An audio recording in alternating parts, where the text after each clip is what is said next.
এখানে আপনি clear cut দেখতে পাচ্ছেন, আর এই জায়গাটা একটু কমে যাচ্ছে আস্তে আস্তে। আরো যদি দেখবেন, এটা কিন্তু ভবিষ্যতে এই জিনিসটা আসবে, এই জায়গাটা কমছে, এই পয়েন্টটা দেখা যাচ্ছে ক্লিয়ার কাট, এটা কিন্তু ভবিষ্যতে কমবে। তো আজকে আমরা FUE মাধ্যমে মানে কি ফলিকুলার ইউনিট এক্সট্রাকশন, উনি চাইছেন কি কোনো সেলাই না আসুক, বিনা সেলাইয়ে মানে একটা একটা করে বের করা। হ্যাঁ, এটাই তো চাইছেন আপনি।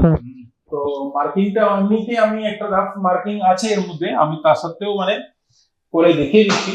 এই দেখুন, একটা জিগজ্যাগ প্যাটার্ন থাকবে, এই জিগজ্যাগে কোনো সিমেট্রি হবে না, রাইট সাইড আর লেফট সাইডে আলাদা আলাদা হবে।